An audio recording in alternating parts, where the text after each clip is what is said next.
Situation sécuritaire à l'est du pays. Les autorités sont en quête des solutions. D'abord, le VPM de l'intérieur s'est envolé pour une mission d'inspection et de concertation avec les autorités et les habitants de Béni. Et de l'autre côté, le gouverneur de l'Ituri a foulé le sol de Kinshasa pour trouver des solutions aux problèmes sécuritaires de sa province. Publication ce vendredi 4 avril par la CENI d'une feuille de route pour le nouveau cycle électoral. Les élections présidentielles et législatives nationales et provinciales sont fixées au 16 décembre 2028. Et la Cour constitutionnelle a célébré ce vendredi 4 avril son 10e anniversaire sous le thème « 10 ans de justice constitutionnelle, bilan et perspective ». Le président de cette institution a rendu hommage au chef de l'État et à ses prédécesseurs.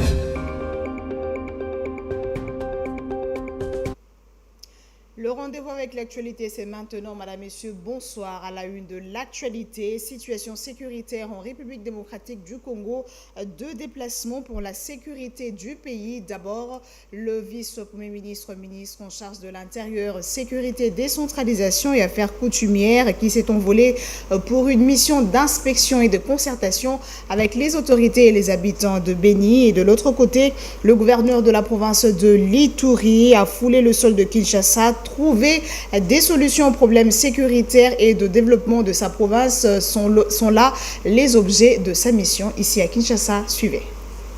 Les autorités congolaises ne jurent que par la sécurisation de la population. C'est ce qui justifie d'un côté le déplacement du ministre de l'Intérieur et Sécurité, Jacques Machabani, ce jour à Béni au Nord Kivu. À travers cette mission, le gouvernement central cherche à réaffirmer sa détermination à restaurer la paix et à renforcer l'autorité de l'État dans la région. Le patron de la sécurité veut s'assurer du bon fonctionnement des services de l'État en ce temps de crise et rassurer les populations locales quant aux efforts en cours pour améliorer la situation sécuritaire. Il prévoit ainsi une série de rencontres avec les autorités administratives, militaires et policières, mais aussi avec des représentants de la société civile, des chefs coutumiers et des organisations locales. L'objectif de ces échanges est de recueillir les doléances des différentes couches de la population et d'explorer des pistes de solutions adaptées aux réalités du terrain. De l'autre côté, le gouverneur de l'Ituri, Johnny Luboya Kachama, s'inscrit dans le cadre d'une mission officielle qui va durer 10 jours, affirme son porte-parole.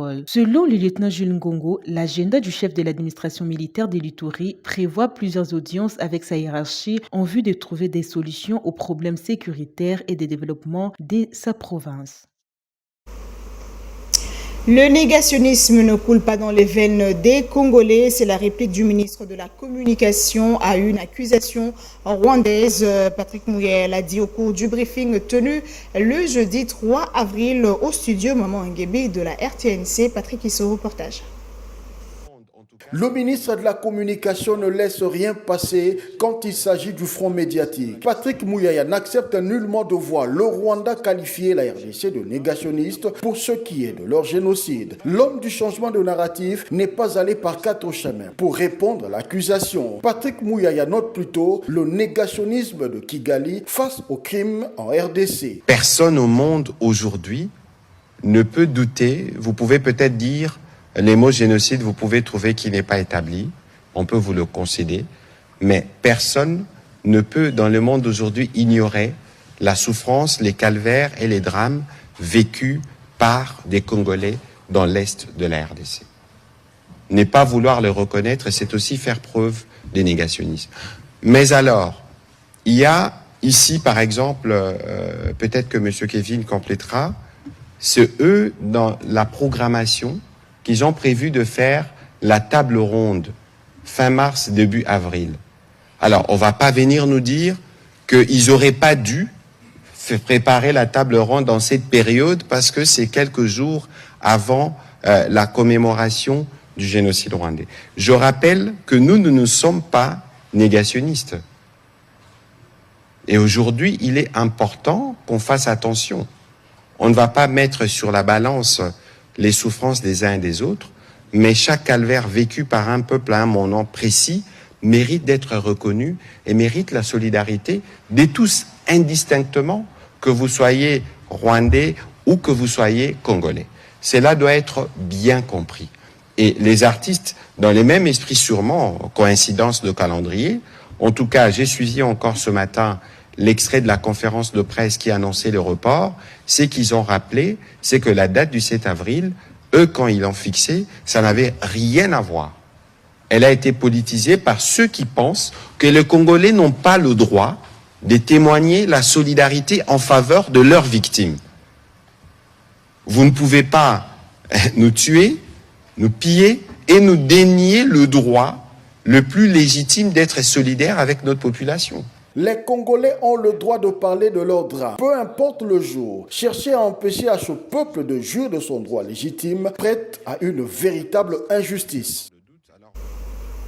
Les victimes de Génocost bénéficient de l'appui du FONAREV. Une bonne partie qui était dans les besoins a reçu le nécessaire de la part de cette structure. Le directeur général adjoint du FONAREV l'a souligné au cours du briefing tenu le jeudi 3 avril. Regardez.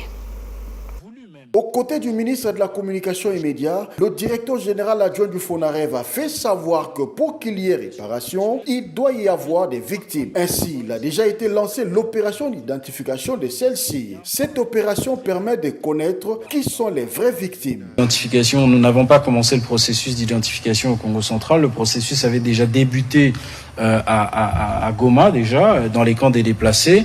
Malheureusement, il y a eu ce qu'il y a eu. Les camps ont été détruits et les personnes qui s'y trouvaient ont dû fuir cet espace donné. Donc, la raison pour laquelle nous avions également débuté un processus d'identification au Congo central. Et comme vous le savez, c'est un processus qui est assez complexe et laborieux, et ça nécessite non seulement quand je dis une identification, c'est-à-dire l'approche vis-à-vis des victimes, écouter leur récit, mais également traiter les données de ces victimes. Parce que il ne faut pas oublier que la loi nous conduit à remonter de 93 jusqu'à ce jour. Donc, les massacres qu'on a connus au Congo central ne datent pas de 2025, encore moins de 2023. On ne peut pas commencer une réparation sans l'identification. Sinon, vous allez réparer les personnes qui ne sont pas réellement des victimes. Donc, nous avions commencé un processus d'identification, mais il y a déjà eu des victimes qui ont bénéficié de ce qu'on appelle des mesures provisoires urgentes. On ne peut pas parler de réparation complète dans un milieu où les conflits sont encore en cours. Le FONAREV, structure au sein de laquelle il joue un rôle essentiel, Kevin Ngunga rappelait que celui-ci existe depuis 2022, un établissement public qui a été créé pour s'approprier le Génocost. Merci, Excellence. Et pour clôturer avec ce briefing, l'appropriation du Génocost se fera dans tous les domaines sociopolitiques congolais. Et cela a été révélé par Serge Makaya, membre du comité scientifique préparatoire de la table ronde de la CIAVAR. Regardez. Ce briefing animé par le ministre de la Communication et Médias, Patrick Mouyaya, était l'occasion idéale de permettre aux Congolais de comprendre pourquoi il est question de s'approprier les Génocost. Celle-ci, comme arrêtée lors de la table ronde sur le Génocost, se fera à tous les niveaux, a fait savoir Serge Mayaka, membre de la coordination du comité scientifique. Il y a l'axe éducatif à travers l'enseignement maternel, primaire, secondaire et professionnel. En fait, ici, l'histoire, c'est apprendre aux élèves l'histoire des massacres de la République démocratique du Congo. Le deuxième axe, c'est l'enseignement supérieur et universitaire. Intégrer dans le programme des enseignements l'histoire des Génocost, l'histoire du génocide, l'histoire des massacres, l'histoire des victimes de notre pays. Axe politique mémoriel. Ça peut permettre la construction des sites mémoriels qui rappellent l'histoire des massacres du Congo. Au-delà de l'appropriation du Génocost, il sera question de le faire reconnaître. À cette étape, il faudra établir les faits et passer à la qualification. Sur le plan international, le génocide, jusqu'à ce jour, est un tabou que l'on ne reconnaît pas aussi facilement, que l'on ne prononce pas comme on veut. C'est tout un cheminement jusqu'à l'aboutissement de la reconnaissance. À travers le monde, c'est moins de 10 génocides qui ont été reconnus. Alors en RDC, c'est vraiment un courage qu'il faut prendre et commencer à construire ces cheminements jusqu'à l'aboutissement de la reconnaissance internationale. Mais cela passe par la reconnaissance nationale d'abord.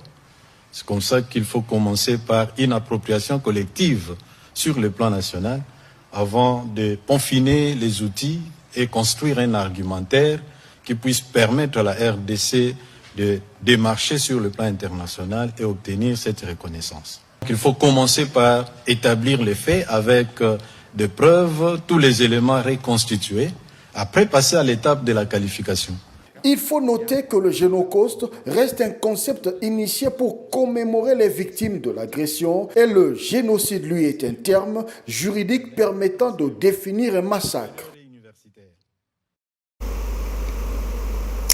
Intégrer la mémoire du Génocoste dans les programmes scolaires, vulgariser cette notion à travers les médias, les arts, la culture, la justice, la diplomatie et autres moyens, ce sont là plutôt les quelques recommandations issues de la table ronde sur l'appropriation du Génocoste. Ces assises se sont clôturées le jeudi 3 avril en présence de la ministre d'État en charge des Affaires étrangères qui représentait la première ministre Judith Suminwa. Suivez.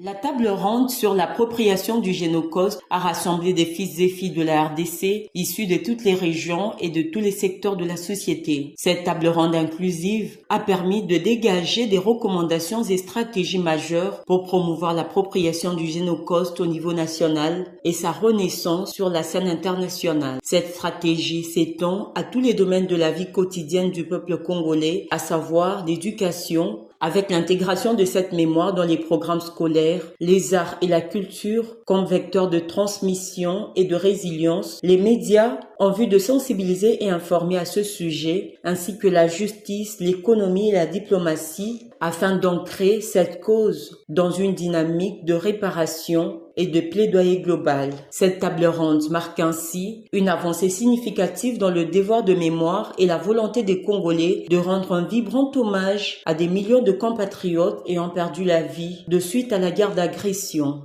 La ministre d'État, ministre des Affaires étrangères, Thérèse Kayikwamba, a, au nom de la première ministre Judith Suminwa, pris part à la clôture de ces assises, ainsi que plusieurs autres autorités étatiques.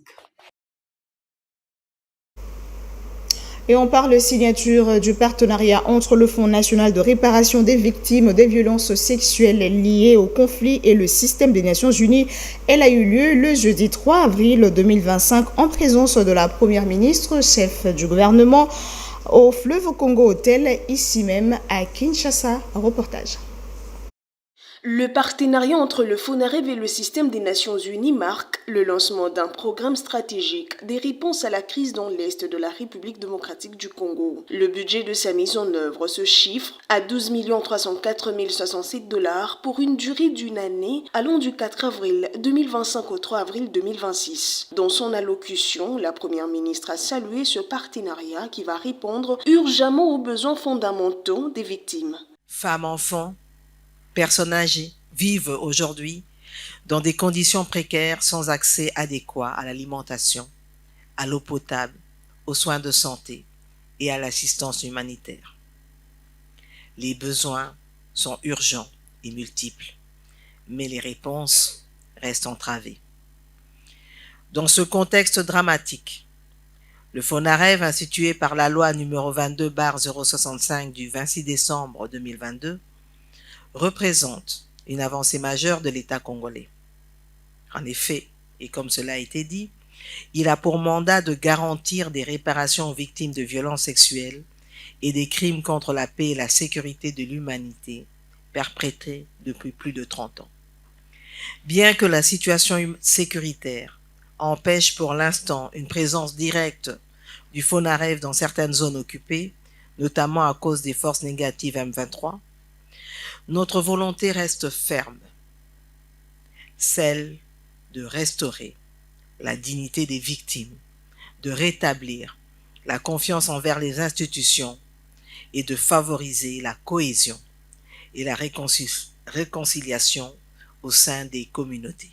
Pour Judith Suminwa, l'exécutif s'engage avec ses partenaires pour des solutions durables. C'est dans cette optique que le gouvernement congolais, à travers le FONAREV, s'engage aujourd'hui avec ses partenaires du système des Nations Unies et les organisations nationales locales dans une dynamique de coopération active pour répondre efficacement aux besoins fondamentaux des victimes.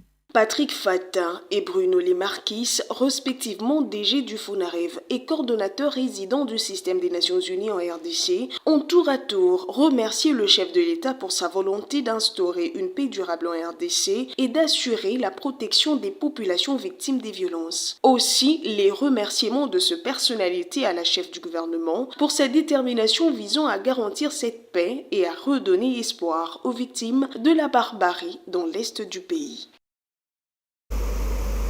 Pression diplomatique sur le Rwanda, pays agresseur de la République démocratique du Congo. Les députés français ne veulent plus des accords et du partenariat avec le pays de Kagame. Ils appellent leur gouvernement à y mettre fin, ainsi que leur club sportif, le Paris Saint-Germain. Ils l'ont dit lors d'un point de presse tenu le 3 avril dernier. Ce député de la France insoumise appelle leur pays à sortir du silence complice du massacre en République démocratique du Congo en suspendant tous les accords qui les lient au Rwanda. Et nous, on est parlementaires, donc on souhaite que la France s'engage et sorte du silence complice qui est le sien aujourd'hui et prenne des décisions concrètes. Ça passe aussi par nous, par la fin de ce qu'on appelle les accords de coopération militaire avec le Rwanda. La France a un accord historique depuis 1975 de coopération militaire. Nous demandons aujourd'hui à ce que cet accord soit suspendu. Dans le même état d'esprit, en avril 2024, la France a passé ce qu'on appelle un accord d'assistance militaire avec le Rwanda qui entraîne le versement de 400 millions d'euros de la France au Rwanda et nous demandons que cet accord soit aussi suspendu. Il demande aussi la fin du partenariat de la honte entre les Paris Saint-Germain, club sportif français, et Visit Rwanda. Nous demandons évidemment la fin du partenariat de la honte entre ce qu'on a appelé Visit Rwanda et le Paris Saint-Germain qui rapporte chaque année 15 millions d'euros au Paris Saint-Germain, mais 15 millions d'euros qui sont tachés de sang et qui permettent au Rwanda chaque semaine de s'afficher sur des millions de télévisions à travers le monde. Ce partenariat, il est aussi passé avec Arsenal et le Bayern de Munich. Il faut dire qu'une grande mobilisation est prévue ce 6 avril à 14h devant le Parc des Princes pour mettre Paris Saint-Germain face à ses responsabilités et pour demander la suspension de ces partenariats de la honte. Et le gouvernement congolais bénéficiera d'une somme de 3 millions d'euros à titre d'aide humanitaire. L'annonce a été faite par la France à travers le centre de crise du ministère de l'Europe et des Affaires étrangères. Celle-ci permettra à la République démocratique du Congo de faire face aux besoins urgents de la population dans la partie est du pays. Suivez. D'après l'ambassade de France en RDC, cette aide est destinée au renforcement des services essentiels en matière de santé, notamment l'eau, l'hygiène et l'assainissement. Face à la crise humanitaire qui touche l'est de la RDC, la France, à travers le centre de crise et de soutien du ministère de l'Europe et des Affaires étrangères, mobilise une aide exceptionnelle de 3 millions d'euros pour répondre aux besoins urgents des populations les plus vulnérables. Cette contribution vise à renforcer l'accès aux services essentiels en matière de santé, d'eau, d'hygiène et d'assainissement ainsi que de protection, impactant ainsi près de 100 millions de personnes affectées par le conflit et les déplacements forcés, publié dans un communiqué de l'ambassade de France publié jeudi. Signalons que les CDCS, en coopération avec l'Union européenne, organisent en ce mois d'avril l'acheminement de 6,5 tonnes d'aide humanitaire à destination de populations les plus vulnérables dans l'est du pays. Le package de cette aide comprend des médicaments, des aliments thérapeutique destiné aux enfants en situation de malnutrition sévère, du matériel de stockage et purification d'eau, des bâches destinées à renforcer les abris de ces personnes déplacées. Et je le disais au sommaire, les élections présidentielles et législatives nationales et provinciales prochaines sont fixées au 16 décembre 2028. La Commission électorale nationale indépendante l'a fait savoir à travers une feuille de route pour le nouveau cycle électoral publié ce vendredi 4 avril. Reportage. La feuille de route publiée ce vendredi établit les étapes préparatoires et les principales échéances en vue des scrutins combinés de 2028. Parmi les premières séquences, la CENI prévoit dès avril 2025 l'inventaire des matériels et la mise à jour de la cartographie électorale. L'opération d'identification et d'enrôlement des électeurs dans une province pilote débutera en décembre 2025 avant d'être étendue aux autres aires opérationnelles jusqu'en mars 2027. L'adoption de la loi sur la répartition des sièges est programmée pour avril 2027. La réception et les traitements des candidatures au scrutin présidentiel et législatif national et provincial sont prévus entre juillet et novembre 2028. La campagne électorale se tiendra en novembre et décembre 2028, suivie des élections combinées le 16 décembre 2028. Les résultats provisoires de l'élection présidentielle seront publiés en janvier 2029 avant leur validation par la Cour constitutionnelle et la prestation de serment du président élu est prévue au cours du même mois. La CENI a souligné que la mise en œuvre de cette feuille de route est tributaire de plusieurs contraintes, notamment financières, sécuritaires, logistiques, légales et climatiques. Tout à fait autre chose, 10 ans de justice constitutionnelle plutôt, bilan et perspective. C'est sous ce thème que la Cour constitutionnelle a célébré son 10e anniversaire, une occasion pour le président de cette institution, Dieudonné Kamuleta, de rendre hommage au chef de l'État ainsi qu'à ses prédécesseurs, mais aussi de dresser un bilan. C'était donc ce vendredi 4 avril. Suivez. Hymne national.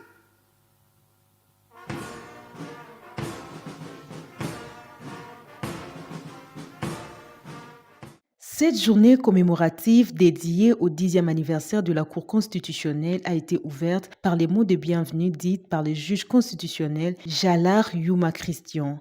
Il m'est particulièrement agréable de vous souhaiter au nom de tous les membres de la Cour constitutionnelle la très cordiale bienvenue à la cérémonie de ce jour et vous remercie d'avoir répondu à notre invitation. En célébrant ce 10e anniversaire sous la thématique 10 ans de justice constitutionnelle, bilan et perspective, la Cour constitutionnelle veut reconnaître les accomplissements. S'en est suivi du mot du procureur général Moké Prosper. 10 ans pour une institution, c'est à la fois peu et beaucoup. 10 ans, c'est à mon sens un temps indiqué pour les animateurs de la Cour et du parquet général, ainsi que nos collaborateurs pour marquer un temps d'arrêt, c'est-à-dire faire l'évaluation du passé et faire des projections sur l'avenir. Et le président de la Cour constitutionnelle a d'abord rendu des vibrants hommages au chef de l'État et à ses prédécesseurs. Par la suite, Dieudonné Kamuleta a adressé un bilan de cette institution. Depuis sa création, la Cour constitutionnelle a su jouer un rôle déterminant dans la consolidation de notre jeune démocratie. Elle a assuré la régulation du pouvoir, le contrôle des constitutionnalités de loi et la garantie des droits et libertés fondamentaux de chaque citoyen. Grâce à son action, notre pays a renforcé ses institutions et affermi sa gouvernance démocratique. Aujourd'hui, en célébrant cet anniversaire, nous rendons un hommage tout d'abord à son Excellence, Monsieur le Président de la République, magistrat suprême. Nos hommages sont aussi adressés aux juges de la Cour constitutionnelle ainsi que leurs collaborateurs, aux praticiens du droit et à tous ceux qui ont œuvré pour faire de la Cour constitutionnelle, depuis la date de sa création, un véritable pilier de notre République. Ici est de noter que la mission principale de la Cour constitutionnelle est de garantir la conformité de nos lois à la Constitution, de protéger nos droits fondamentaux et de veiller à la séparation des pouvoirs.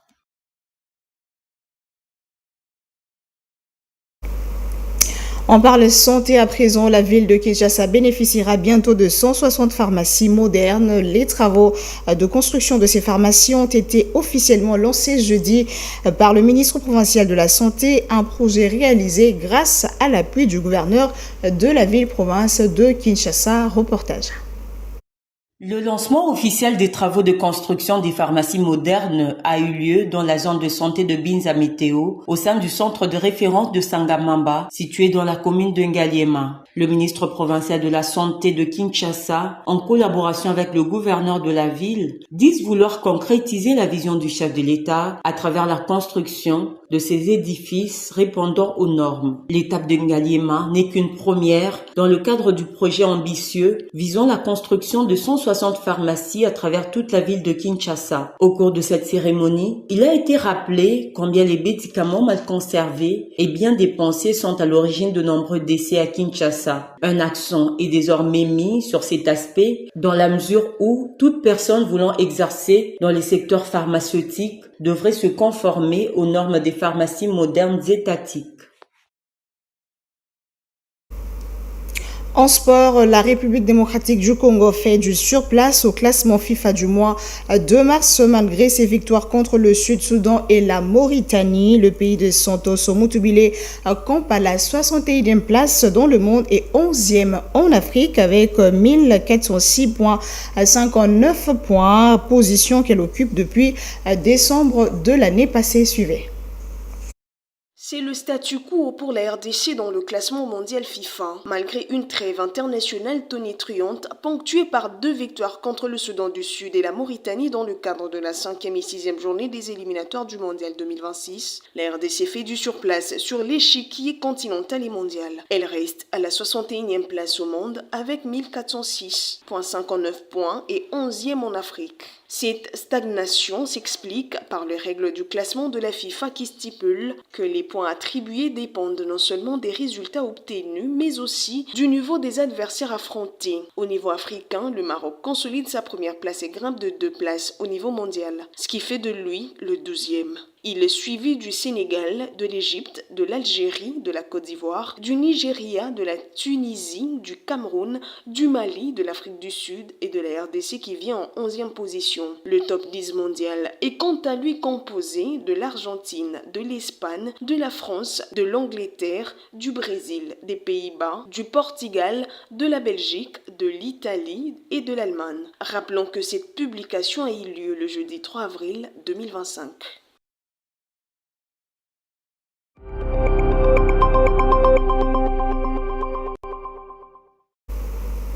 Et pour terminer, en dehors de nos frontières, le Niger s'est retiré de la coalition militaire régionale, la force multinationale mixte MNJTF. C'est ce qu'a fait savoir le représentant spécial du secrétaire général du Bureau des Nations Unies pour l'Afrique de l'Ouest et le Sahel. C'était le jeudi 3 avril. Reportage.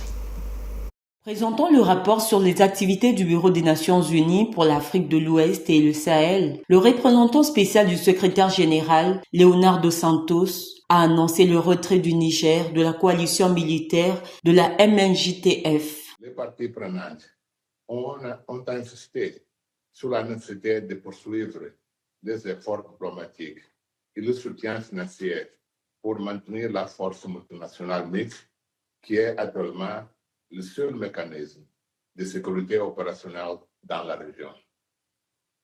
Malgré la poursuite des bons offices visant à maintenir l'intégrité de cette coalition, le Niger a récemment annoncé son retrait de la task force. Cette annonce arrive au moment où la sécurité est la principale préoccupation de la région. La coalition militaire de la MNJTF a pour mandat de combattre l'insurrection de Boko Haram et comprend également le Bénin, le Cameroun, le Tchad et le Nigeria. L'évolution du paysage sécuritaire a été marquée par des tensions géopolitiques croissantes. Dans ce contexte, l'accent reste principalement mis sur le renforcement des mécanismes de sécurité régionale fondés sur l'appropriation nationale et sur la coopération entre la CEDEAO, l'Union africaine, les pays voisins et d'autres initiatives sous-régionales. La stabilité de la région doit refléter des approches collaboratives alignées sur les priorités de ses habitants. Lors du forum des gouverneurs du bassin du lac Tchad, qui s'est tenu le jeudi à Maïdougouri, au Nigeria, l'importance de poursuivre les efforts diplomatiques et le soutien financier pour maintenir la force multinationale a été soulignée. On va prendre les grands titres à présent. Situation sécuritaire à l'est du pays. Les autorités sont en quête des solutions. D'abord, le VPM de l'intérieur s'est envolé pour une mission d'inspection et de concertation avec les autorités et les habitants de Beni. Et de l'autre côté, le gouverneur de l'Ituri a foulé le sol de Kinshasa pour trouver des solutions aux problèmes sécuritaires de sa province. Publication ce vendredi 4 avril par la CENI d'une feuille de route pour le nouveau cycle électoral. Les élections présidentielles et législatives nationales et provinciales sont fixées au 16 décembre 2028. Et la Cour constitutionnelle a célébré ce vendredi 4 avril son 10e anniversaire sous le thème « 10 ans de justice constitutionnelle, bilan et perspective ». Le président de cette institution a rendu hommage au chef de l'État et à ses prédécesseurs. C'est par ici qu'on va se quitter, madame, messieurs. Merci de rester fidèles à votre chaîne. Bonsoir, au revoir.